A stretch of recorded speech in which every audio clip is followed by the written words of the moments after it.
So, nung nakaraang araw nga guys, ay pinapalitan ko ng battery itong e-bike ko. Pero napansin ko guys, hindi umiilaw yung headlight ko at saka wala akong busina. So, pumunta ako sa NWOW para ipa-service yung aking e-bike. Kasi naka-service warranty ito ng buong buhay. Habang buhay siya, habang buhay. Mamamatay, hayop. Basta, naka-service warranty siya sa NWOW. So, eto na, sinimula na ni Kuyang baklasin para malaman bakit hindi umiilaw yung headlight niya, which is yun yung pinaka main light, diba? So ayan, sinimula na ni Kuyang baklasin, gagawin niyang skeleton pre.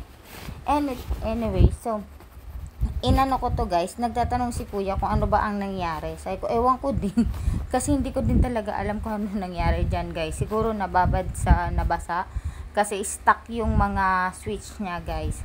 So nagtry siyang magpalit ng ng ilaw, nagtry siyang palitan, pero ang nangyayari, umiilaw tapos nawawala, umiilaw, nawawala. So inaalam niya talaga kung ano ba talagang nangyari diyan, kung alin ba talaga ang problema. Kasi kahit ako, napapaisip din ako ano ba talaga yung problema niya, bakit paputol-putol yung ilaw. Minsan tumutunog yung busina, minsan wala. Hindi naman pwede yun na doon ka sa may kanan magbubusina kasi 'di ba left and right ang busina. Ngayon, hindi ko careables yung nasa right side. Mas careables ko yung nasa left side na busina.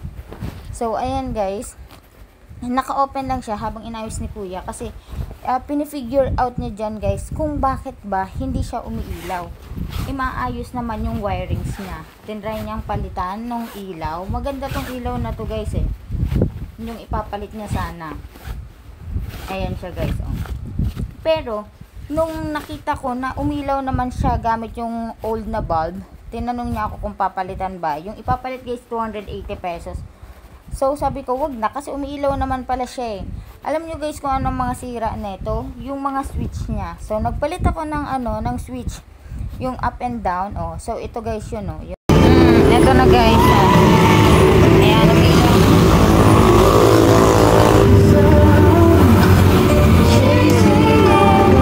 Ayan, yan yung focus natin, dapat umiilaw siya. Kasi yung main na ilaw, wala tayong ayan, ulitin natin. Ito yung switch niya. Ayan, lahat na umiilaw ah.